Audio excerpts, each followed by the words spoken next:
A paz do Senhor, Chácara Belo Horizonte. É um prazer estar com vocês. Meu nome é Tiago, hoje estou pastor na igreja do Flor do Vale e recebi esse convite maravilhoso do pastor Glauber para estar trazendo uma palavra de Deus a vocês. Com certeza você tem vivido uma semana espetacular, uma semana em que Deus tem falado, uma semana que Deus tem ministrado ao coração de vocês, e eu fui convidado para semear esperança na vida de vocês. Eu fui convidado a trazer uma palavra do Senhor. E eu quero agradecer ao pastor Glauber pelo convite. Esse pastor que tem se apresentado um amigo na minha vida, né? Tive a oportunidade de estar com ele no seminário, mas hoje parece que estamos mais próximos e caminhando juntos, vivendo sonhos juntos. Isso tem sido maravilhoso. É um prazer caminhar contigo, meu amigo. Que nós possamos ver, né? Aquilo que o Senhor tem para fazer nos nossos ministérios. E eu sou seu fã, tá bom? E eu não posso deixar de também agradecer, né, a você que está nos assistindo.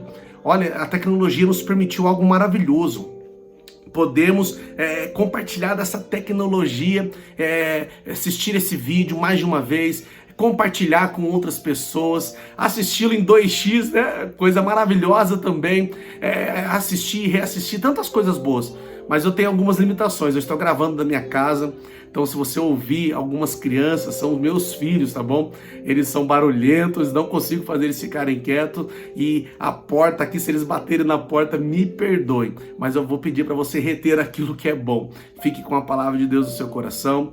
Eu tenho algo do Senhor para você e espero que você seja ministrado no nome de Jesus. Assim como a palavra do Senhor falou comigo, eu não tenho dúvida que ela vai falar com você. Nós estamos vivendo um tempo diferente, um tempo em que a humanidade nunca presenciou. E nesse tempo somos desafiados a viver algo novo também. Por isso eu quero convidar você a entrar nesse tempo comigo e entender que mesmo num tempo de caos, num tempo em que muitos perderam a sua esperança, perderam a sua fé, perderam a sua crença em algo, né? Nós somos convidados a, mesmo nesse tempo, a semear uma esperança que esse mundo não conhece, porque nós somos portadores da maior esperança que esse mundo pode ter. Nós acreditamos que o melhor de Deus já veio e Ele irá voltar para buscar a sua igreja. Oh, glória, né? Eu quero convidar você a ler um texto comigo, que se encontra em 2 Coríntios, capítulo 8. Nós vamos ler sobre uma igreja poderosa e ela vai entender sobre a esperança. É interessante que a esperança não é um simples fato de ficar sentado aguardando algo, não.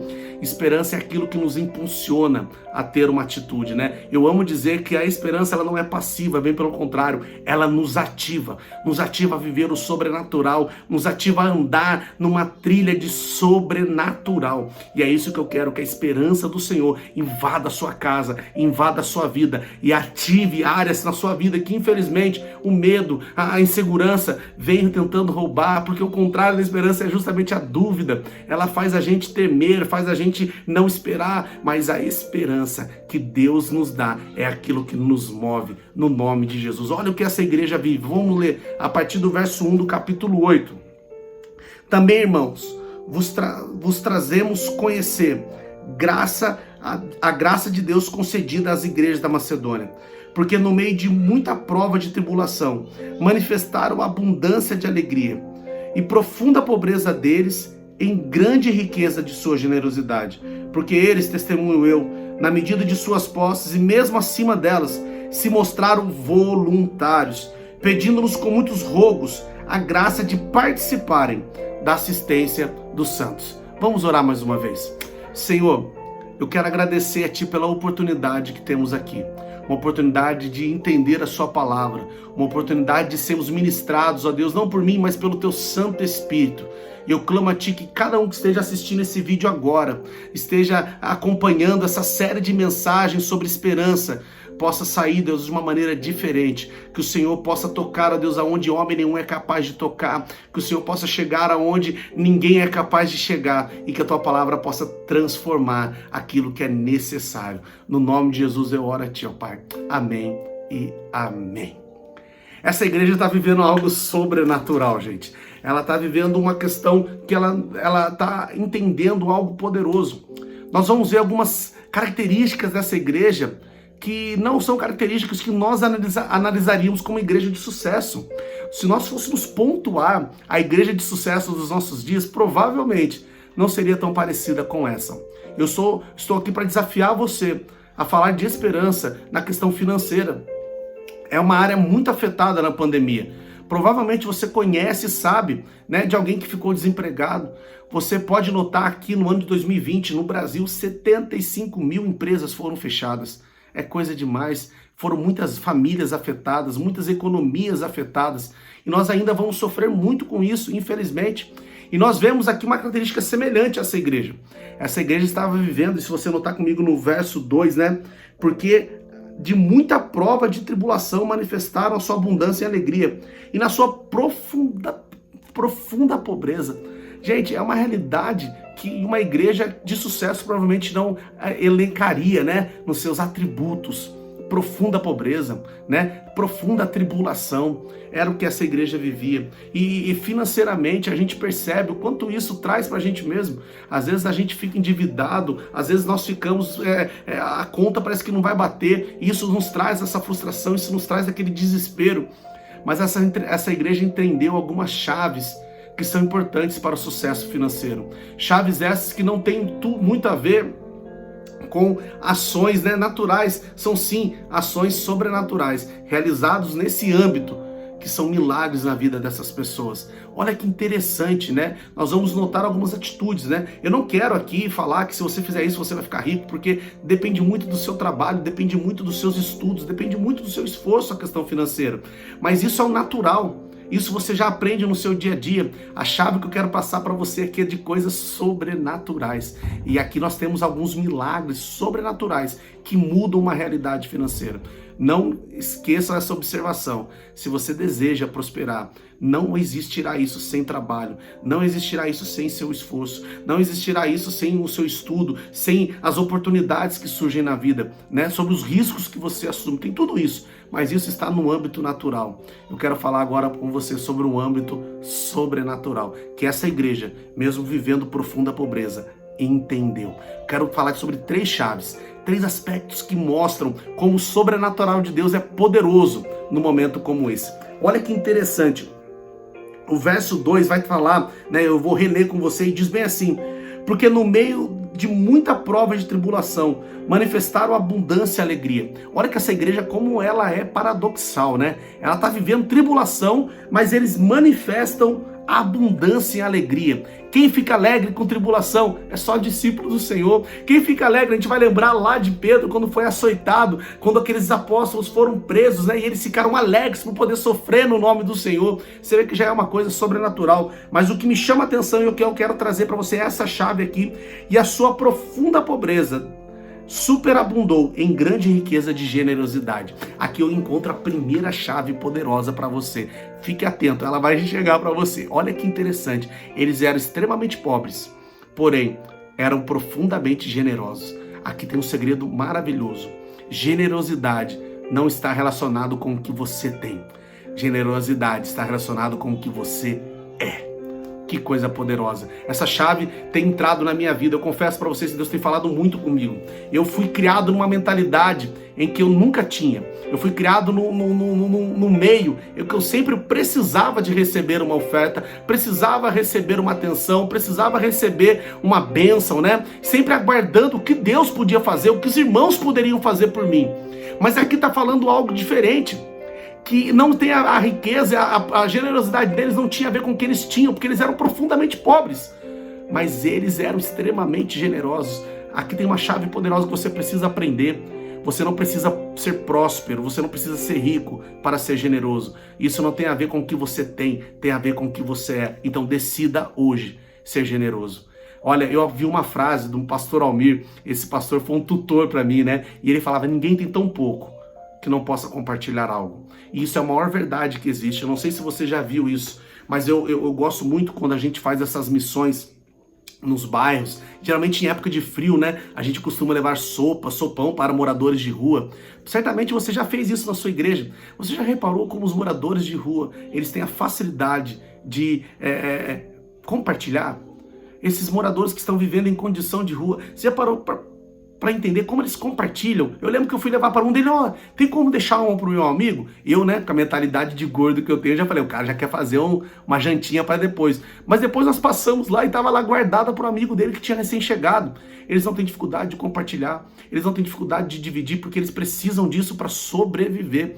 Olha que interessante, eles têm tão pouco, mas têm a facilidade de ser generosos. Você não precisa de muito para ser generoso. Você precisa mudar isso aqui, ó, a nossa mentalidade. E aqui nós vemos uma igreja que entendeu isso e passou a ser generosa num tempo de crise. Passou a ser generosa num tempo de dificuldade. E é isso que eu quero desafiar você, a ser generoso, independente da situação. Vira essa chave sobre a sua vida. Seja generoso com seu pastor, seja generoso com seus irmãos, seja generoso com seu vizinho. Deus vai falar no seu coração momentos de generosidade. Esteja aberto. Deus vai mostrar para você pessoas com quem você deve ser generoso. Deus vai colocar pessoas no seu caminho que Ele vai falar, essa, entrega para ela, seja generoso com essa. Nós precisamos aprender com isso. Mas aqui nós temos outras lições importantes. Olha o que o verso 3 nos diz. Acompanhe na sua leitura ou fique atento à minha, né? Porque eles, testemunho eu, na medida de suas posses e mesmo acima delas, se mostraram voluntariosos. Aqui tem um segredo maravilhoso. Essa igreja, dentro daquilo que elas podiam e acima daquelas podiam, ela se mostrou voluntariosa. É maravilhoso porque eles entenderam que a adoração deles não era somente, né, dar dinheiro, era se mostrar voluntária, era, quer dizer, participar dessa obra. Muitas vezes nós achamos que aquilo que nós temos é tão pouco, que não soma na obra. Nós achamos que aquilo que nós temos é tão pouco, que não vai fazer diferença. Essa igreja aqui, ela tinha tão pouco. O texto 2 nos deixa muito claro que eles viviam, né, em uma profunda pobreza, mas isso não os impediu de ser voluntários, isso não os impediram, né, de servir com aquilo que eles tinham. Aqui vai falar de algo poderoso. Olha o verso 2, diz que na medida de suas posses e mesmo acima delas.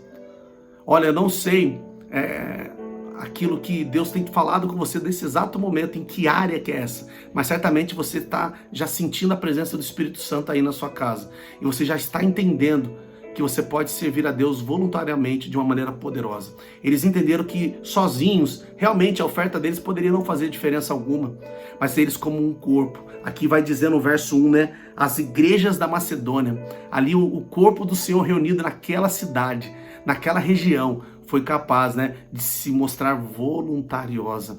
Olha, a obra do Senhor, ela não é feita por obrigação. O Senhor Jesus, ele vai deixar muito claro, né? A gente vai ver vários textos aqui no próprio Coríntios. Se você avançar um pouquinho no verso 9, né? Vai dizer aqui no capítulo 9, o verso 7, vai dizer: cada um contribua segundo tiver proposto seu coração, não com tristeza ou por necessidade, porque Deus ama quem dá com alegria.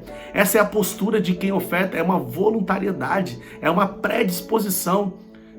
Quando fala no assunto dinheiro, nós temos tanta dificuldade, nós achamos que isso é pecado de falar na igreja. Certamente, alguns pastores, algumas mensagens, elas são equivocadas nessa área.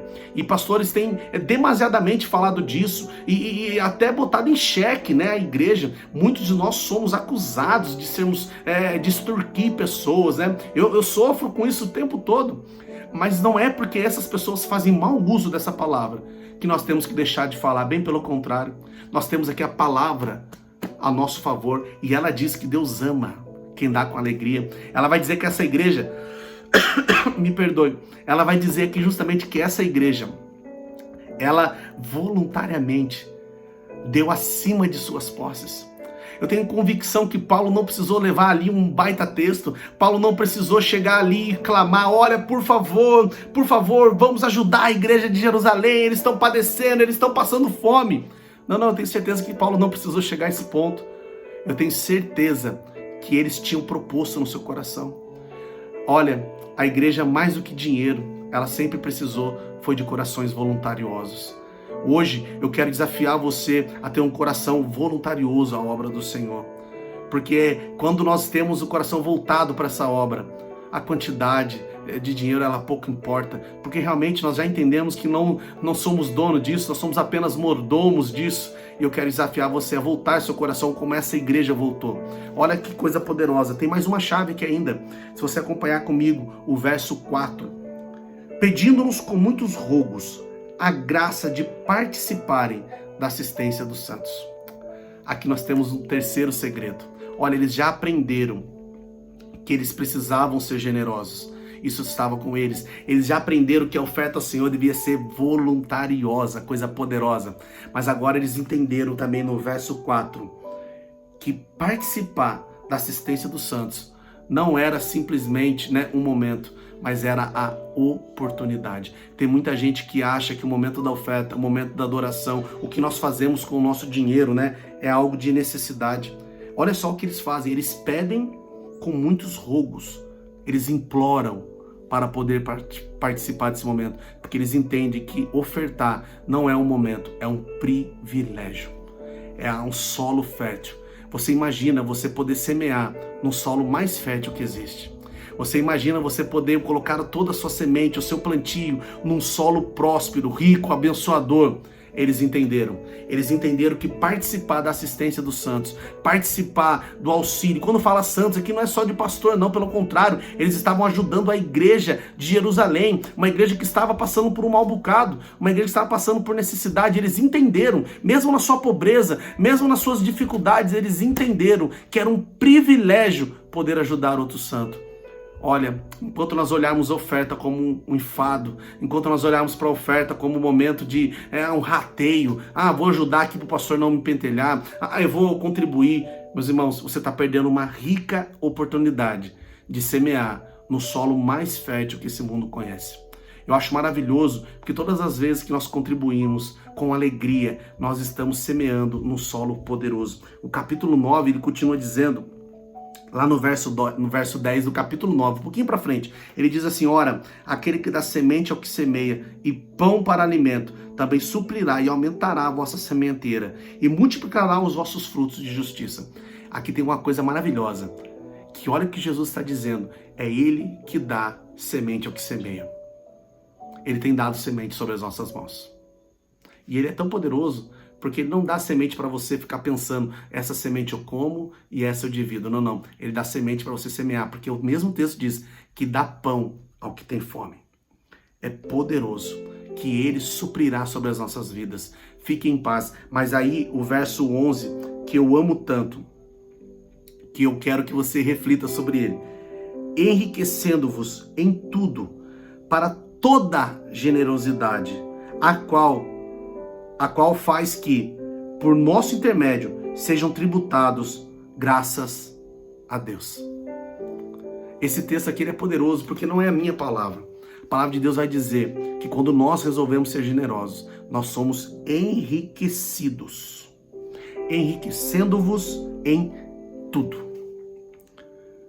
Olha que mensagem poderosa, que chave poderosa que a igreja da Macedônia entendeu, que quando ela se torna voluntariosa, esse privilégio as permite serem enriquecidas em todas as coisas.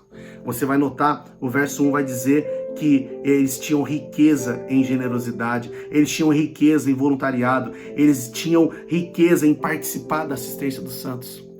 Eles eram ricos sem dinheiro.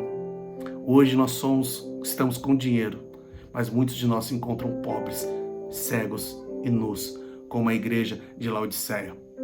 Eu quero desafiar você a entender que esse paradoxo que Deus também se aplica na questão do dinheiro. Os paradoxos que Jesus usa são o máximo, né? Você tem que morrer para viver, você tem que ser o último para ser o primeiro, você tem que ser o servo para se tornar o Senhor. Ele vai trazendo vários paradoxos, e com a vida financeira não é diferente. Aquele que mais dá é aquele que mais recebe. Ele é aquele que suprirá sobre a sua casa. Essa igreja, ela é tão poderosa porque ela entendeu que não era a situação financeira que iria orquestrar a sua vida financeira. Se nós permitirmos que a pandemia e esse caos seja o que irá conduzir a nossa vida financeira, meus irmãos, eu quero só dizer algo para você, meus sentimentos, porque daqui para frente eu tenho certeza que muitas coisas não irão melhorar. Mas se nós permitirmos que a esperança dos céus orquestre a nossa vida e conduza a nossa vida financeira, eu quero te dizer, meu irmão, bem-aventurados sois, porque vocês comerão o melhor dessa terra. que o Senhor Jesus possa enriquecer você em todas as áreas, porque o verso 10 do capítulo 9, o verso 11 do capítulo 9 fala assim, que por vosso intermédio serão tributados, glória a Deus, quando eu e você usamos o nosso dinheiro para frutificar, para semear, é o nome de Deus que é glorificado. Que juntos nós possamos glorificar a Deus também com as nossas finanças. Essa é a esperança que nos move. Você pode orar comigo mais uma vez? Deus, obrigado pela tua palavra. Que o Senhor possa nos ensinar a semear em meio a esse caos que estamos vivendo. Que o Senhor possa nos ensinar a semear, Deus, nesse momento tão difícil que temos enfrentado. E que nós possamos, junto com a igreja da Macedônia, entender, ó Pai amado, que ser generoso, ser voluntário, ser privilegiado em poder semear na vida dos santos, ó Pai amado, isso é uma chave de mudança em nossas vidas. Continue a operar no nosso coração, continue a dar a esses irmãos uma semana poderosa, cheia de esperança, no nome de Jesus. Meus irmãos, foi um prazer estar com você, que Deus abençoe a sua vida, tenha uma semana cheia de esperança, no nome de Jesus.